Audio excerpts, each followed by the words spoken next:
أشهد أن لا إله إلا الله.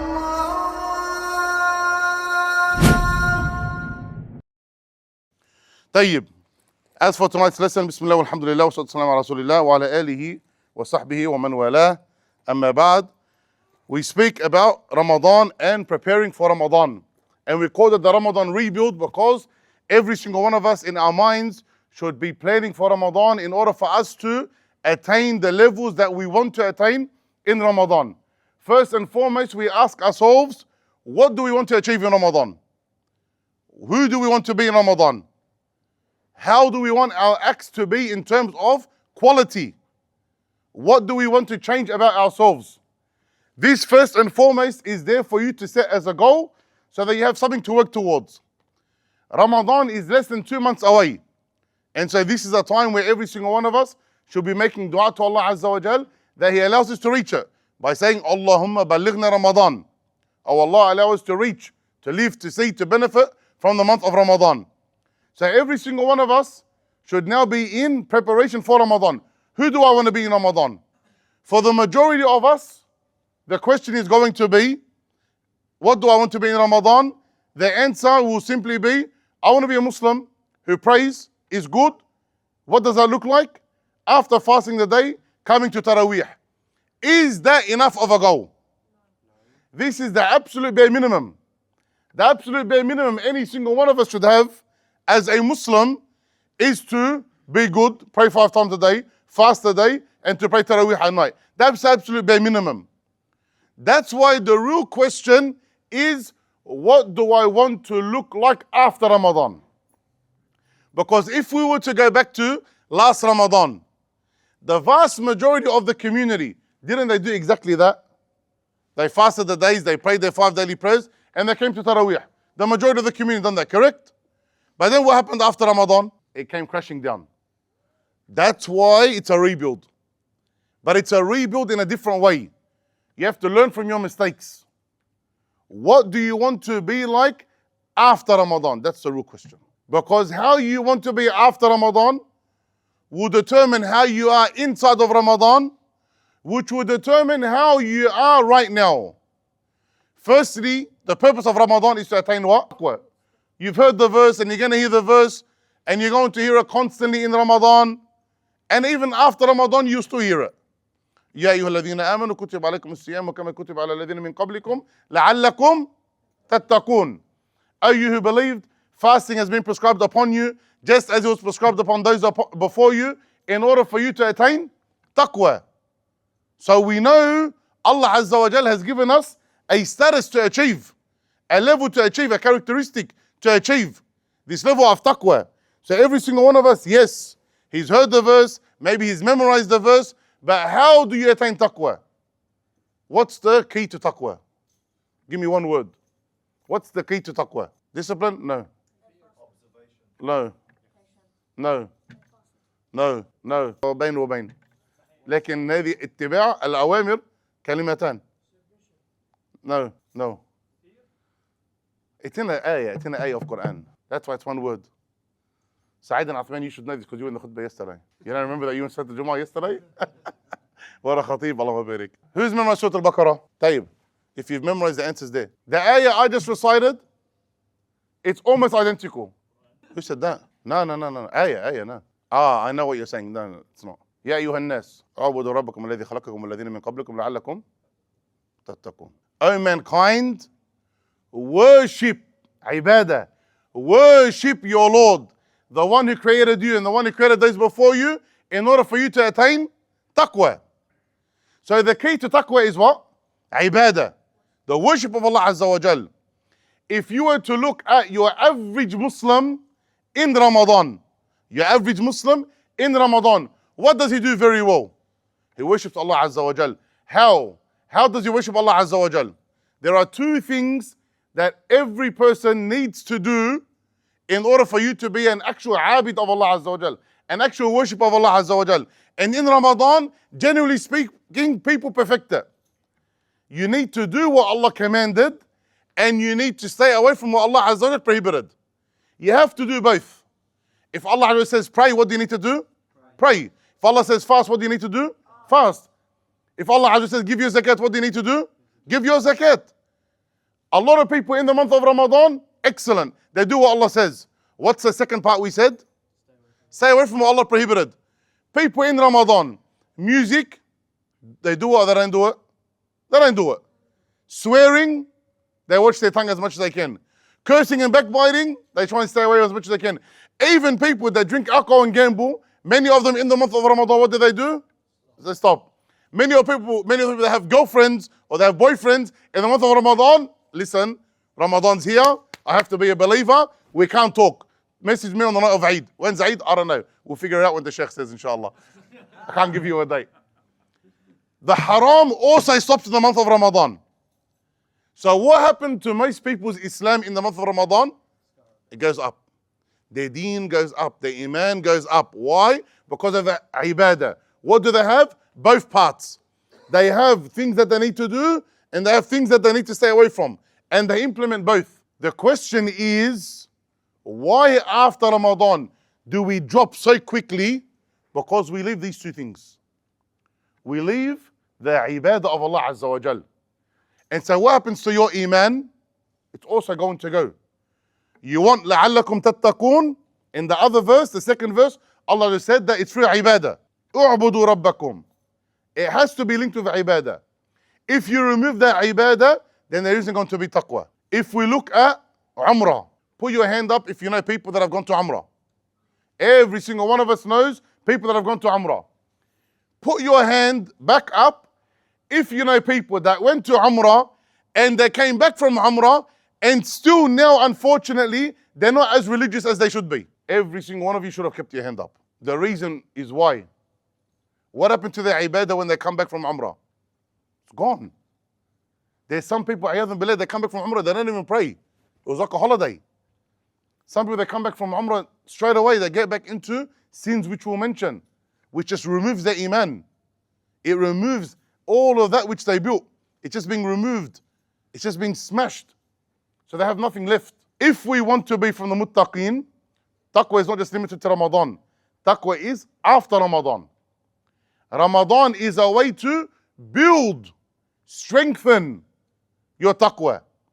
So now we should be planning and living a lifestyle that will assist us in the month of Ramadan, but continue outside of the month of Ramadan. By doing what? By doing these two things. Number one, becoming people that start to worship Allah Azza wa Jal more.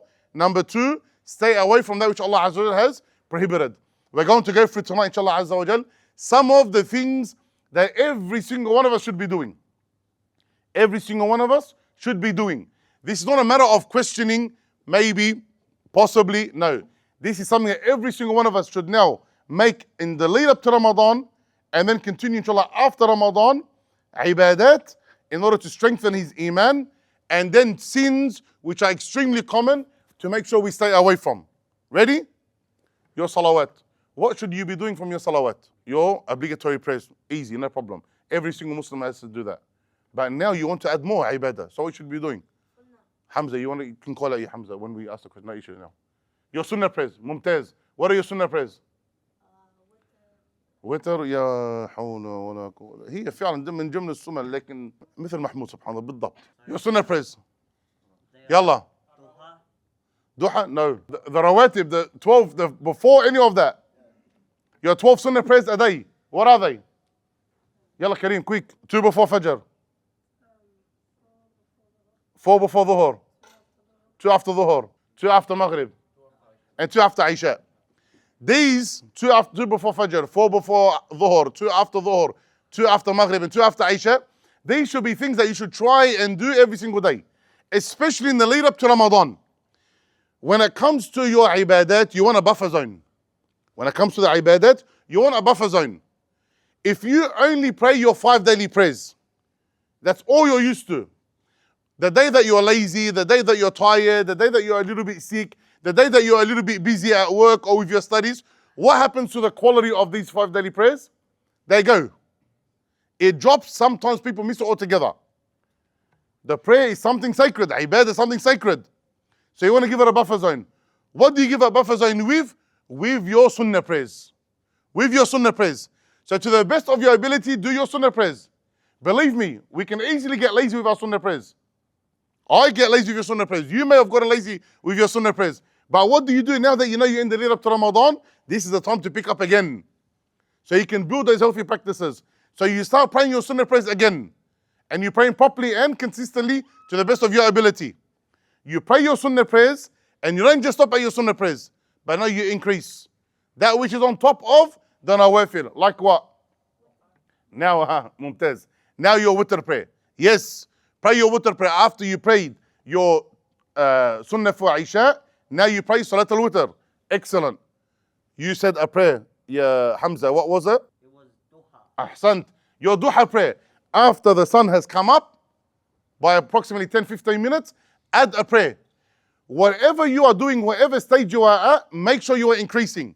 Let's say, Allahumma barik, you already pray all of your 12 rakat of sunnah every day without fail. And you pray your duha prayer. And you pray your witr prayer. It's time to introduce what? Qiyam al-layl. Now you should be increasing Qiyam al-layl. Don't stop. You can't stop because ibadah, if you become stagnant, you stop with ibadah, you don't increase, what happens? You start to go backwards, whether you like it or not. You start to go backwards. That's why you need to be ever increasing.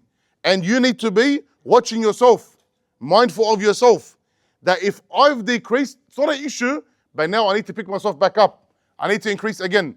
So Allahumma barik, you're praying your 12 sunnah prayers a day. You're praying your witr. You've added your duha. Now let's look at Qiyam al-Layl. When should you pray Qiyam al-Layl? Before you sleep, in the beginning of the night, or the last third of the night? Mumtaz. Whatever is possible for you. The best of times, which is a different question. The best of times is when? The last third of the night. The last third of the night, this is the best of times. If you can wake up the last third of the night, this is when Allah Azza wa Jal, as came in the hadith, Allah Azza wa Jal descends to the lowest heaven and He calls upon His slaves. Who is asking for me so I may give him? Who is seeking my forgiveness so I can forgive him? This is the best time of the night. If you can get up and you can pray and you can make dua, but there are a lot of people that can't. There are a lot of people that are heavy sleepers or they sleep too late or whatever it may be. So a person who's praying his 12 daily prayers, Allahumma barik, and 12 daily sunnah prayers, and he can't get up for tahajjud, the last third of the night, what should he do? No problem, pray before you sleep if you can. After you prayed Salat al-Isha, after you prayed the sunnah for Salat al-Isha, now add 2 rakat, 4 rakat, whatever it may be. Even if it's something small. Even if it's something small and simple. You get questioned according to your ability. Who is better, Abu Bakr or Umar radiallahu anhuma? Abu Bakr is better, without doubt. When did Umar used to pray Qiyam al-Layl? The last third. When did Abu Bakr pray his Qiyam al-Layl? Before he went to bed. And after Isha. According to your ability. Tayyib, you Allahumma barik with your prayers, alhamdulillah, you're good. Now you need to look, what other ibadat can I add? Other ibadat from the weekly matters. As an example, we're speaking about Ramadan Siyam. Add Siyam. Fast Mondays and Thursdays. Sheikh, I can't find Mondays and Thursdays. Do any 3 days of the month. You can pick the 13th, 14th, 15th, or any 3 days of the month. You can't fast. Whatever you can, I can do 1 day a week, no problem. Do 1 day a week. Add something in your life which is a new act of worship in order to be closer to Allah subhanahu wa ta'ala. One of the most important acts of worship, the Quran. We've spoken about the Quran a lot. We've spoken about the Quran a lot. When it comes to the Quran, there are a lot of speakers and they say this rightfully so. They tell the people, if you're not reading Quran, at least start with 1 page. This 100% is correct. Start with 1 page. But should you be happy with 1 page? You shouldn't be happy with 1 page a day. 1 page a day should be for maybe a 3-year-old. Someone who, they have mental deficiencies. They have some problem in their life that doesn't allow them. 1 page a day, yes, if someone maybe is a revert and they just learn the letters, we say, brother, do 1 page a day. But if you've been Muslim for 5 years plus, 10 years plus, 20 years plus, 30 years plus, 40 years plus, Allahumma barik, then there is no excuse for you. For you now, we have to judge with a harder scale. Remember, everything that we're saying now, are we talking obligations? Are we talking about fard and wajib? Or are we talking about mustahab? Mustahab. So no one misunderstands me. If you do the bare basics, that's what Allah Azza wa Jalla obliged upon you, will you get to Jannah? Yes. The Prophet ﷺ was asked. The Prophet was asked, Ya Rasulullah, إذا صليت المكتوبات, if I pray the obligatory prayers, and sumtu Ramadan, and I fasted Ramadan, haram, I make halal halal, I make haram haram, will I enter paradise? He said, yes. أدخل الجنة? قال نعم صلى الله عليه وسلم. He said, نعم. So if you do the bare basics and you're correct, you enter Jannah. But when we talk about being religious, when we talk about ihsan, when we talk about taqwa, we're talking about good and better. We're talking about good and better. The word halal and haram, it's not in the conversation anymore. We already know we can't do haram. We already know we have to fulfill the obligations.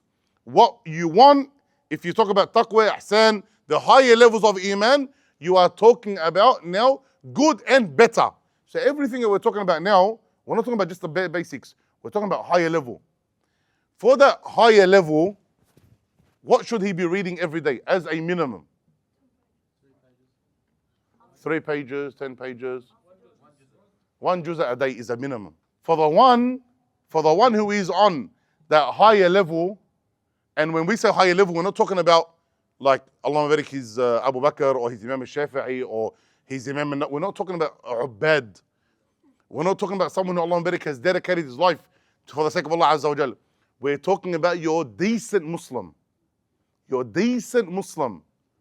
For them, the ulama say that whoever doesn't finish the Quran every 30 days, فَقَدْ هَجَرَ الْقُرْآنِ, he's abandoned the Quran. This is not something simple. It's not a joke. This is something serious. Now, obviously you need to get to that level. So if you don't know how to read the Quran, you start by learning. You learn how to read the letters, you learn how to put the letters together, you learn how to read the words properly, you learn how to read with tajweed, then obviously you are able to read a lot more. We've mentioned many a time, for you to read 20 pages of Quran a day will take you a maximum of how long? Half an hour, maximum.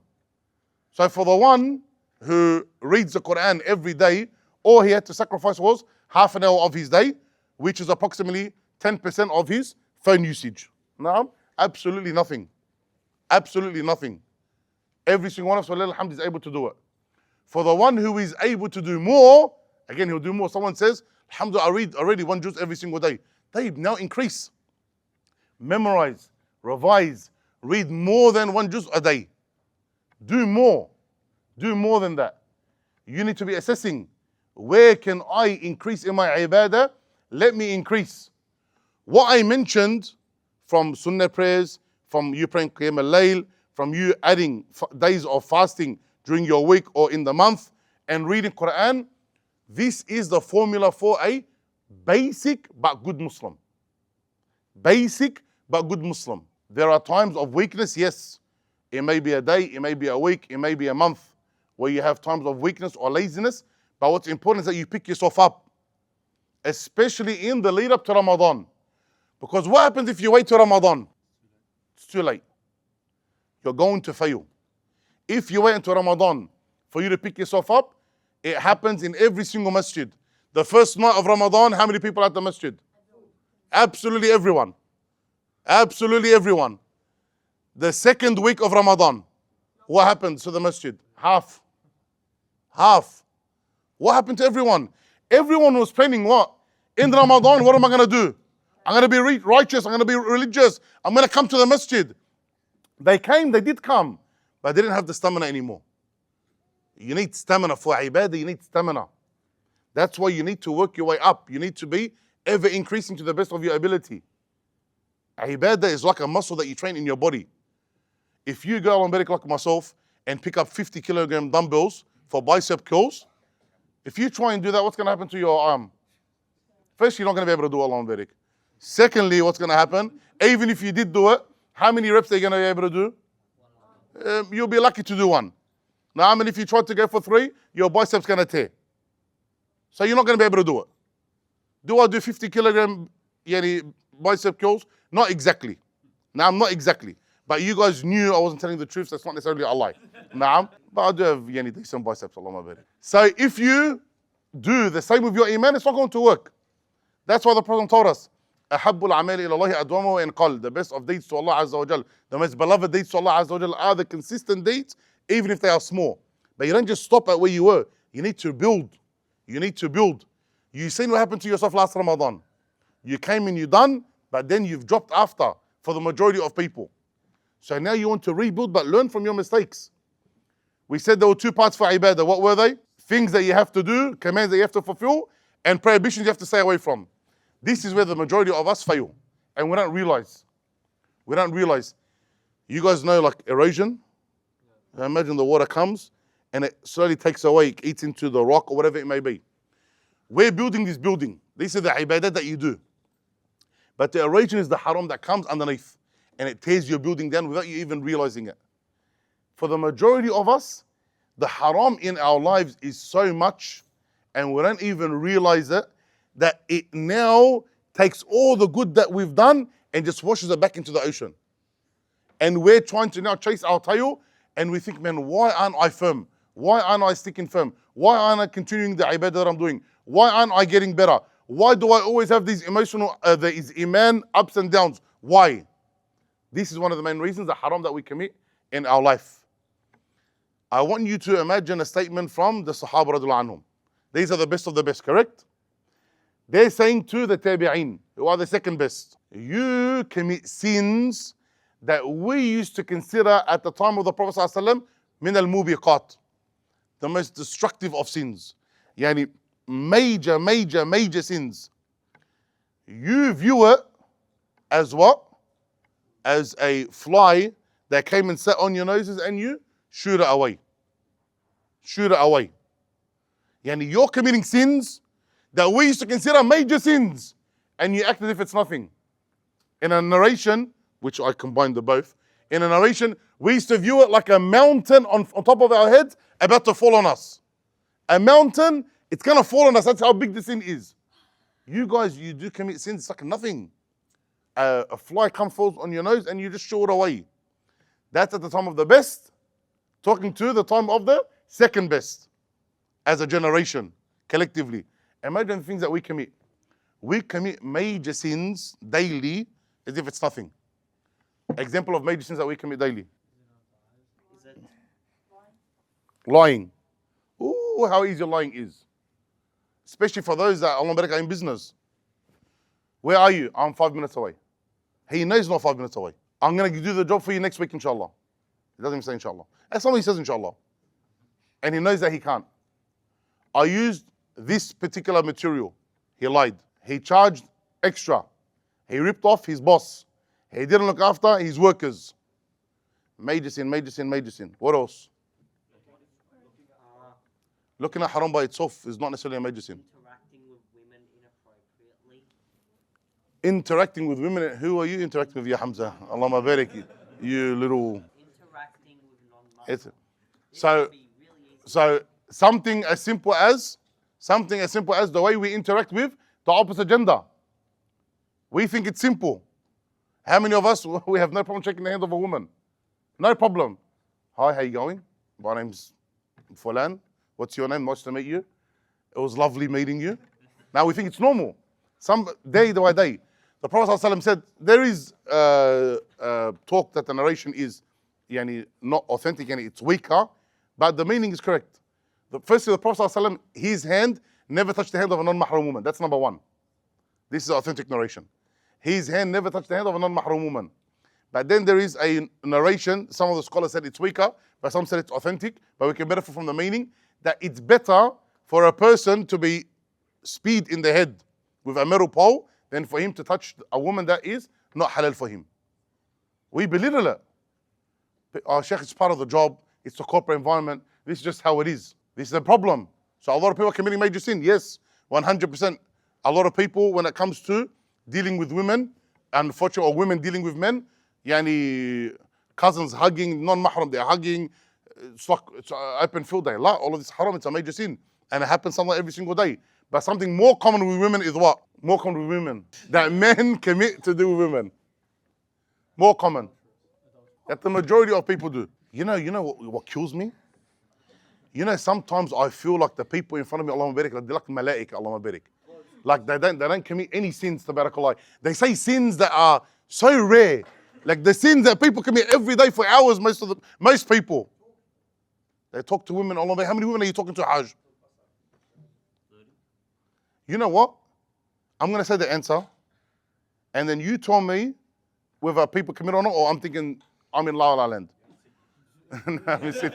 People looking at women day and night on social media, on movies, on TV shows, knowing that they're inappropriately dressed. The amount of time brothers unfortunately spend, taban sisters, but not to the same extent. The amount of time brothers spend looking at women. I'm not talking about watching a movie where they're dressed like human beings. I'm talking about completely, if not the bad one, completely inappropriately dressed. Like, I don't want to say because the kids here, but yani, all of their skin is showing in a nice way. All of their skin is showing. And they're looking at them, they're dancing, they're joking. They know it's a fitna, and that's why they're watching it. And it's not one video. If you were to open up their feed, that's all you're going to find. That's why most brothers will not dare to open up their feed in front of you. They won't dare. Now, if you were to offer the brothers at Jum'ah and say, brothers, I want 5 people to put up their hand to show me and allow us to open up their TikTok and Instagram feeds. Out of 500 people, you'll be lucky to get 2.5. Because this is the sad reality. Taib, all the good that you're doing, what's that doing for your good deeds? It's just erosion. Khalas, it's gone. It's taking it away. It's destroying your good deeds. You're trying to build yourself up and your sins are going. Then there's so many other things that we belittle. Some things like riba. The majority of the community is stuck in riba, the majority. The majority of Muslims are stuck in riba. Riba on their house, riba on their car, riba on their boat, riba on their jet ski, riba with their credit cards, riba with their business, stuck drowning in riba. Tayyib, this is from the major of sins that Allah Azza wa Jal said He will take you to war with. And people belittle things that we consider nothing, like the bad dealings with our parents or the negligence of our partners and children. We belittle it. Things like not wearing the hijab or not wearing the hijab properly. We belittle it. We think it's absolutely nothing. Then you have sins which may be minor in and of themselves, but because they're oft repeated, they become major. Or because you neglect it and you think nothing of it, you belittle the sin, it makes it major. Like listening to music. Like looking at non-mahram, yani they walk past and you're looking, and there's your beach example. Now, these are all like swearing. These are things in and of themselves they may be minor. But because you oft do it, what does it become? Becomes major. Or because you belittle it, becomes major. These things amongst much more. But these day-to-day sins that people commit, what happens to the good iman that they build? It just destroys it from underneath. It destroys it from underneath. And so everything that you're working hard to achieve, you're destroying at the same time. So now when you want to rebuild yourself, you want to rebuild the Ramadan that you had, and you said, where did it go? This is what you need to keep in mind. These 2 aspects of ibadah. Building yourself through ibadah and working to stay away from the haram. Without these 2 components, your Ramadan will not be complete. And if your Ramadan is not complete, the chances are lessened of you attaining taqwa. Taqwa is a high level. Taqwa is not a simple level. Taqwa is a high level. And it requires effort. It requires sacrifice. It requires time. Taqwa is not something simple that Allah Azza wa Jal gives to absolutely anyone. Allah Azza wa Jal promised for taqwa so much goodness in this dunya and the hereafter. Allah Azza wa Jal promised, وَالْعَاقِبَةُ لِلْمُتَّقِينَ. The ultimate ending, the ultimate goodness, the ultimate victory is لِلْمُتَّقِينَ. إِنَّ لِلْمُتَّقِينَ عِنْدَ رَبِّهِمْ جَنَّاتٍ. Verily for the muttaqeen with their Lord are gardens. These things are not simple. If you want to attain them, they require work. ألا إن سلعة الله غالية. ألا إن سلعة الله هي الجنة. Verily the sil'ah, the commodity of Allah Azza wa Jal is expensive. Verily the commodity of Allah is the paradise. It's not just given for free. You need to work hard to achieve it. And obviously the more your iman, the higher your level in Jannah, which means the higher and harder the work needs to be. generally speaking. You, dear brother, you, dear sister, you want to achieve those higher levels, then upon you is to complete these two components. And without it, you're going to be problematic. So if you want to truly benefit from your Ramadan, then you should have already started.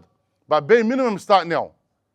Bare minimum, assess yourself and say, what do I need to change? You know yourself.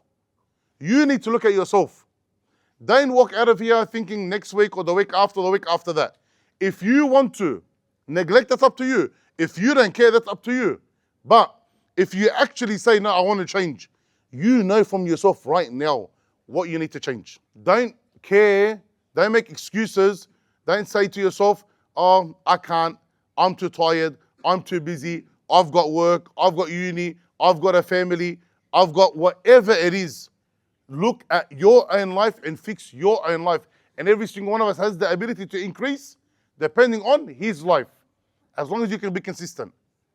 Don't go too extreme where you know you're going to fail, but change something where you know you're going to be consistent, even if it's one thing that you change. But you change it now and you get better, and you, inshallah, Azza, reach Ramadan and it increases you. And as we said, you're planning for after Ramadan. Then after Ramadan, you continue, inshallah, Azza wa Jal. For most people, finding something to do from good is not a problem. It's the haram that they struggle to get over, because that usually involves some social changes. It may be a friend that you need to stop being around. It might be a workplace that you need to leave. It might be a relationship that you need to stop or to change or to modify. It may be your dress that you need to completely change. It may be a hobby that you need to stop. Whatever it may be, the sin is usually the hardest thing for people to stop. That's where most people's problems are. And that's for every single one of us to ask, who do I love more, Allah Azza wa Jal or the sin? If you love Allah Azza wa Jal more, no problem. Now you're going to sacrifice for the sake of Allah subhanahu wa ta'ala.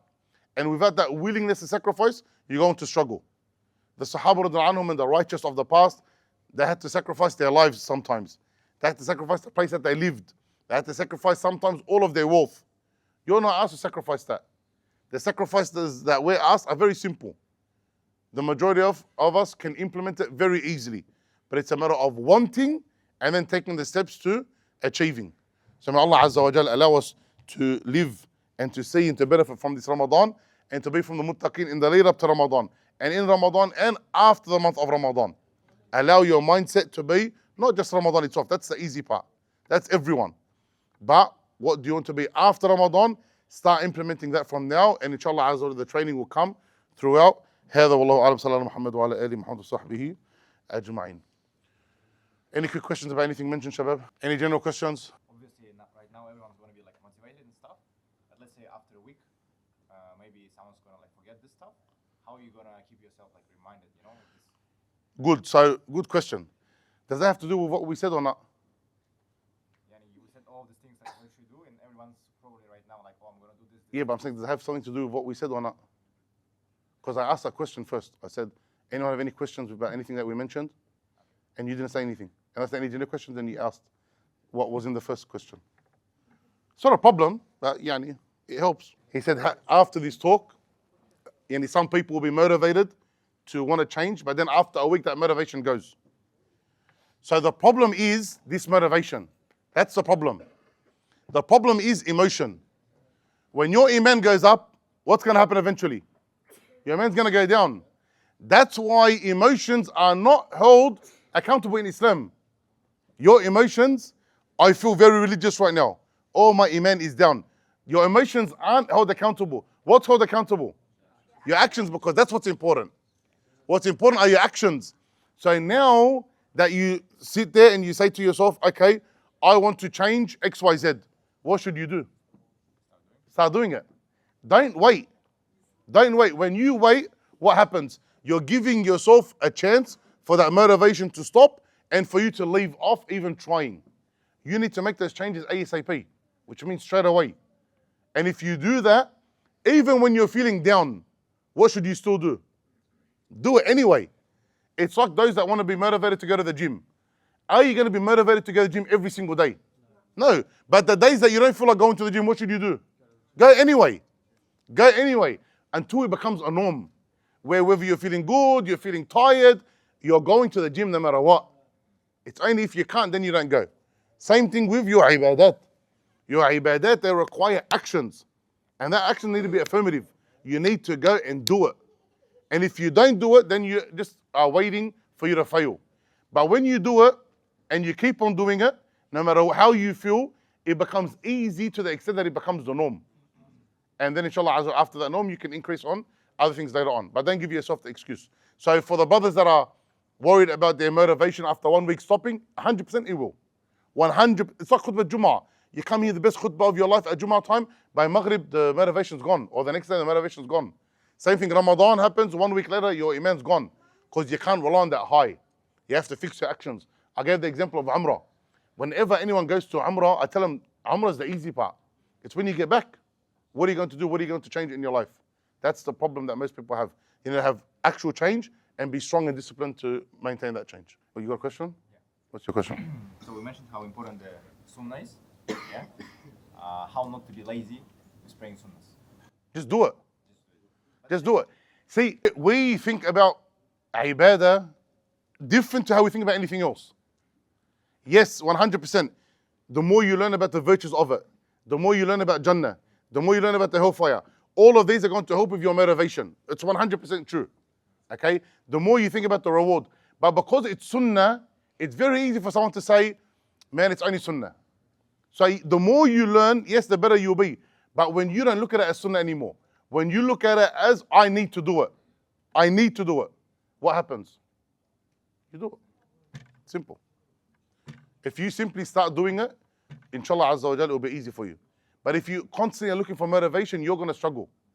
You have to go and do it. That's your motivation, that you have to do it. And that'll be enough for you, inshallah. Ask help from Allah Azza wa Jal and continue. Reading the Quran in English is a good start. It's a good start, and you can add it to your Arabic reading. But don't be content with it. Yeah, so that's something, it's a good start. Start with the English if you can't read the Arabic, but learn how to read the Arabic as you're reading the English. And then even when you're fluent in Arabic, the Arabic reading, still read the English translation so you know what you're reading. Yeah. But don't be content at khalas, I just read the English. It's good, but it's not like the Arabic. Any other question, Shabab? Going once? Twice? Sold. سبحانك وبحمدك أشهد أن لا إله إلا أنت أستغفرك وأتوب إليك.